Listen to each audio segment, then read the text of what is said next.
Hello everybody! Hoje nós vamos dar uma respirada, uma folguinha do inglês para trabalho, né? Nós temos falado ultimamente sobre trabalho, é importante, é necessário, só que agora nós vamos fazer alguns vídeos sobre games, né? Uns vídeos um pouco mais divertidos, uma linha assim que é um mercado em crescimento, que é o mercado de games. Só que nós já temos o professor Gabriel, que ele faz os vídeos com a gameplay, com jogos do PS4, né? Jogos mais recentes. E eu sou um cara mais vintage, né? Um cara que gosta de jogos mais antigos. Então eu vou começar uma série de vídeos que são gameplay de jogos antigos. Eu sou o professor Matheus Valinhos, da escola Easy Combat By, e está iniciando agora Inglês para Jogos. Let's do it!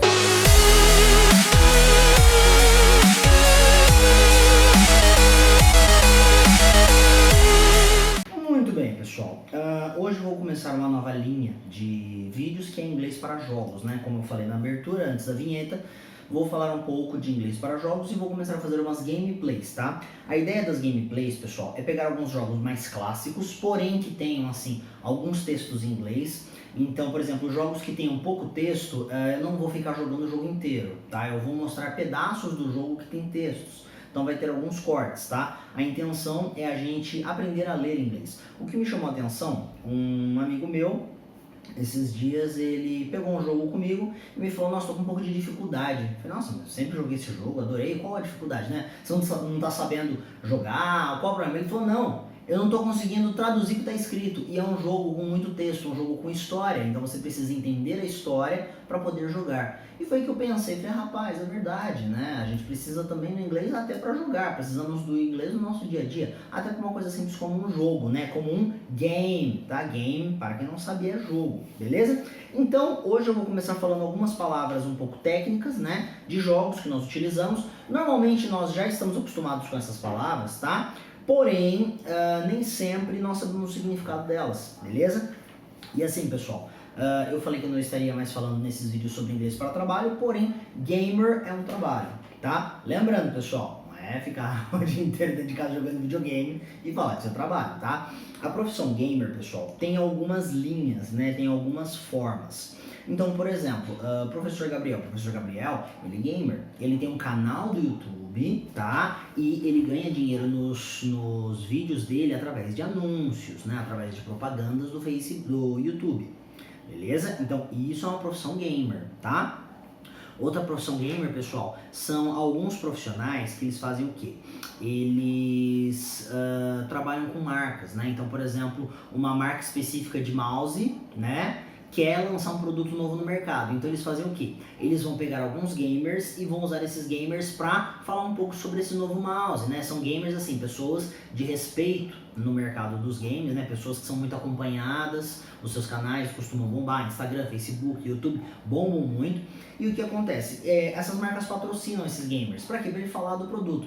Então eles mandam um mouse para esse gamer e ele vai falar, ó, pessoal, hoje eu vou jogar o jogo X, mas ao invés de usar um mouse padrão, um mouse comum, vou usar o mouse modelo tal, da marca tal. Vamos ver? E aí ele vai fazer uma análise desse produto. Então ele fala, ó, o mouse ele tem um certo recuo, ó, aqui ele tá dando um clique mais rápido, isso ajuda na questão do tiro, ó, em relação a jogos online ele tem um pouco de delay e tal, e isso vai ajudar ou não a marca, tá? Normalmente, lógico, vai ajudar. Mas a ideia é utilizar uma pessoa que tenha uma opinião importante no mercado gamer para poder posicionar um produto. Esses são apenas algumas facetas da profissão gamer, ok? Lembrando, pessoal, temos que saber a diferença entre ficar em casa jogando videogame por lazer, tá? Isso não é ser profissão gamer. Isso é jogar, ok? Isso é ter o seu momento de lazer. A profissão gamer, ela exige bem mais, tá? A profissão gamer, ela exige esforço, ela exige análise, tá? A pessoa precisa fazer um investimento num equipamento, né? Um equipamento desenvolvido, né? Às vezes um console mais caro, uma televisão mais cara para poder desenvolver o material dela, tá? Hoje nós vamos falar algumas palavras que aparecem muito em jogos, beleza, pessoal? Vamos começar com start, ok? O que é start, pessoal? Start é iniciar. Então, quando você entra em um jogo, você clica em start, quer dizer começar o jogo, beleza? Nós vemos muitas vezes no lugar de iniciar, no caso no lugar do start, o play. O que é o play? Play, pessoal, significa jogar, tá? O play, na verdade, ele seria tocar, no caso de instrumentos. Então, you play an instrument. Você toca um teclado, uma guitarra, tá? O play hoje em dia, ele é utilizado como start, praticamente. Ele é usado quase com a mesma função. A diferença é que o start serve para qualquer coisa. Então, vou começar a correr. Então, start. Vou começar a minha dieta hoje. I will start my diet today, ok? O play não. O play ele serve só para jogar ou tocar. No caso, por exemplo, de um aparelho de DVD, de um aparelho de som, que tem o botão play, ele é para tocar, tá bom? Nós temos o stop. O stop quer dizer parar, beleza? E nós temos o pause. O pause é pausar. Qual a diferença do stop para o pause? O pause, pessoal, é quando você para naquele momento e você vai continuar daquele momento. Então, vamos dar um exemplo. Você está jogando um jogo em que o seu personagem está correndo e ele pula de um penhasco. Se você clicar em pause, ele vai pausar caindo. E quando você colocar play de novo, ele vai continuar caindo do penhasco e continuar o jogo a partir dali. Algumas opções de jogos que tem o stop, stop quer dizer parar, ou seja, você não vai continuar caindo, você vai sair do jogo, tá? Essa é a principal diferença de stop e pause quando nós temos os dois dentro do mesmo jogo, tá? Loading, loading ou load, né? Load significa carregar, loading, que é gerúndio, é carregando. Então, o loading ele é muito comum, pessoal, nos consoles, tá? Então você tem o carregando, que é o quê? O console ele precisa de um tempo, a partir do momento que você clica em Start, né, que você pede para iniciar o jogo, o console ele precisa de um tempo para ler o DVD, ou para ler a mídia digital, ou para ler o cartucho, não importa. Ele precisa de um tempo para ler toda a interface que vai ser iniciada com o jogo, e aí ele inicia o jogo. Então, esse período de tempo de espera se chama loading, que é carregando, tá? Tem até alguns jogos que tem uma barrinha, assim, que você vê, do zero até terminar de carregar, tá? Nos jogos da marca PlayStation isso é muito comum, beleza? Nós temos aí algumas coisas um pouquinho diferentes, né? Ainda falando de menu, nós temos options. O que são options? Options são opções. Então, nas opções, pessoal, você pode mudar configurações. Algumas coisas que você pode mudar dentro do options são, por exemplo, configurações de sound, som, vídeo, controls, controles. Em alguns consoles, né, você pode mudar também sistema, tá? O que são essas configurações, pessoal? Som é para você mudar, por exemplo, você tem um jogo em que você tem a fala de um personagem e você tem a música de fundo. Se a música de fundo estiver muito alta, você não ouve direito o que o personagem está falando, então você pode adequar, você entendeu? Ou sons ambiente, então você tem a fala do personagem, você tem o som ambiente e você tem o som de fundo. Então você precisa adequar os três de forma que tenha a musiquinha para dar aquela animada no jogo, tenha o som de fundo para você ouvir um tiro longe, ou alguém se escondendo numa mata, ou um pássaro passando, e o som de alguém falando com você. Então o sound é para você alinhar os sons do jogo. Vídeo, pessoal, são as resoluções de vídeo. Então, por exemplo, se você tem uma TV com uma tela maior, você precisa colocar a resolução melhor para você ter uma imagem melhor, né? Se você tem uma tela menor ou uma tela cuja resolução não seja muito forte, no caso dos consoles não entra muito isso, né? De aguentar. Mas no caso dos monitores de PC, às vezes a placa de vídeo ela não é muito adequada para aquele jogo. Às vezes o jogo é muito avançado para a placa de vídeo. O professor Gabriel com certeza pode falar muito melhor para vocês, mas eu me lembro, acho que foi em 2005, 2006, que lançou um jogo chamado Crysis. O Crysis ele foi assim um divisor de águas na história dos jogos. Por quê? Porque o Crysis ele foi o primeiro jogo que foi lançado para 2 ou 3 gerações de computador depois do lançamento dele. Ou seja, quando o Crysis foi lançado, nenhum computador da época conseguia rodar ele no talo, 100%.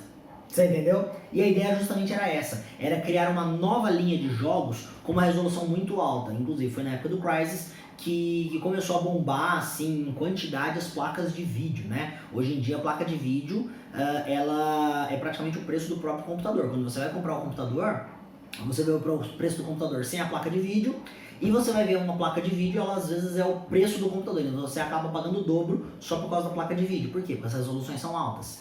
Se o seu computador não tem uma placa de vídeo tão potente, você vai ter que entrar nessa opção vídeo. Para quê? Para diminuir um pouco algumas resoluções, alguns efeitos de imagem, para evitar que o seu computador trave ou que fique travando, né, nas imagens, tá? Para melhorar o gráfico durante o jogo.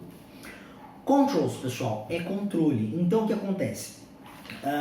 Por exemplo, se você utiliza o controle e não teclado, falando de PC, às vezes você precisa configurar, se eu correr aqui ou pular aqui, fica ruim de eu controlar, então eu preciso mudar a posição dos botões, ou então eu preciso escolher uma nova forma de utilizar esse controle, ok? Então o control serve para você modificar as opções de controle, de controladora que você tem, tá? Do seu controle, your control, ou do próprio teclado. Às vezes você troca as teclas de função para você poder jogar melhor, ter uma melhor jogabilidade, tá? E o system, pessoal, que é o sistema, às vezes é algumas outras configurações um pouco mais além, tá? Então, por exemplo, às vezes o vídeo tem algumas configurações básicas, mas configurações mais específicas você tem que entrar em sistema, tá? Que é o que? Tentar melhorar a sua experiência de gamer, melhorar a sua experiência no jogo, tá? Dentro do jogo nós temos mais algumas coisas, tá? Nós temos geralmente algumas opções em jogos que é o modo campanha, então Campaign Mode, ou o modo história, Story Mode, tá? Esse tipo de modo de jogo, ele é muito comum em jogos de luta, tá? Por exemplo, um jogo da Microsoft que roda no PC, chama-se Age of Empires, um dos meus favoritos. Você pode jogar o Deathmatch. O que é Deathmatch? Match, partida. Death, morte. Deathmatch. Deathmatch é onde todo mundo que entra vai ficar lá até todo mundo morrer e um só sobreviver. E o sobrevivente é campeão. Isso é Deathmatch, tá? É uma disputa direta. O modo campanha ou modo história é quando você vai ver toda a história do que aconteceu ali. Não é obrigatório que exista alguém, o único sobrevivente para ganhar. Às vezes tem algumas competições em jogos, como por exemplo Pega a Bandeira. Sua função não é matar ninguém do time inimigo, mas chegar até o ponto X sem ser capturado, ou conseguir capturar a bandeira, como o próprio Pega a Bandeira fala, você entendeu? Então nós temos as opções modo campanha ou modo história, tá? E aí nós temos as outras opções que é o Battle Mode, tá? Que é o modo de batalha, ok? Versus Mode, que é quando você joga um contra o outro. O Battle Mode, pessoal, seria você contra uma pessoa. Não tem história, não conta nada, é um derrotando o outro. Isso é modo batalha. E dentro do modo batalha nós temos, por exemplo, a versão Versus, que é você contra, pode ser você contra o computador, tá? Ou você contra o console, ou você contra um amigo. Então vocês vão jogar de duas pessoas. Você contra o seu amigo é você versus seu amigo. Temos também, hoje em dia, muito comum a opção multiplayer. O que é multiplayer? Múltiplos jogadores.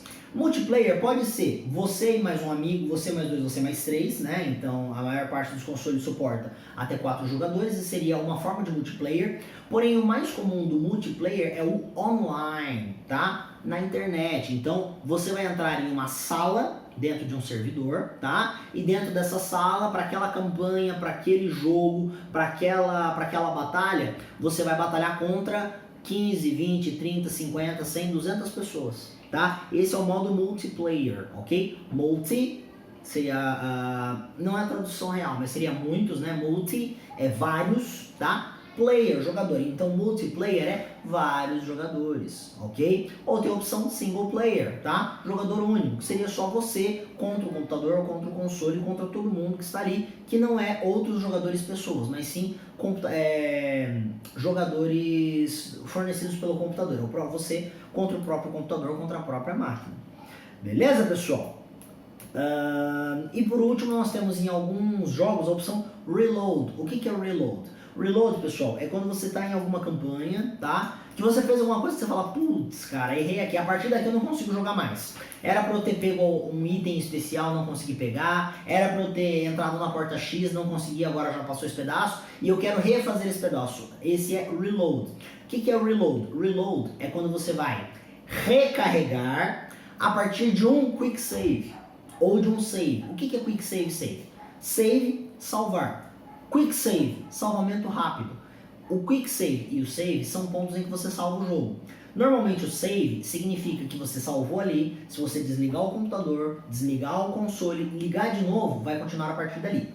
E o Quick Save não necessariamente. O Quick Save, ele faz parte da memória RAM, ele faz parte da memória que vai ser apagada. Então, para que serve o Quick Save? Vou salvar rapidinho aqui, porque eu vou enfrentar um vilão forte daqui a pouco. Se eu morrer, eu vou voltar nesse ponto. Só que se você desligar o PC ou o console, ele apaga o quick save, ele só vai valer o save, ele vai voltar lá naquele outro ponto de salvamento que era onde você salvou, ok? Bom, pessoal, isso foi um pouquinho sobre inglês para jogos. Nós vamos ver um pouco mais ao vivo, né? Vamos ver um pouco mais jogando, para vocês verem a partir dos próximos vídeos. Eu vou pegar alguns jogos clássicos, que inclusive são jogos muito legais, muito divertidos, fizeram parte da minha infância e eu amo. Esses jogos antigos, pessoal, são chamados às vezes de old games, jogos velhos, jogos antigos, né? Retro games. O que é retrô? Retrô é quando você pega alguma coisa que já passou, né? Então retrô é pegar uma coisa antiga, né? Então retrô seria pegar os videogames antigos que eu vou abordar aqui nos próximos vídeos. Existe também o nome vintage, tá? Vintage seria memória, né? Algo que foi no passado, mais ou menos a ideia de retrô. Retrô e vintage é algo bem próximo, tá? É algo saudosista, algo que você jogava na infância e quer jogar de novo, algo que é antigo, mas você quer reviver. Ok, pessoal? Espero que tenham gostado do vídeo de hoje. Acompanhe os próximos vídeos que vamos fazer essas gameplays, ok? Thank you very much. Até logo e... Olá!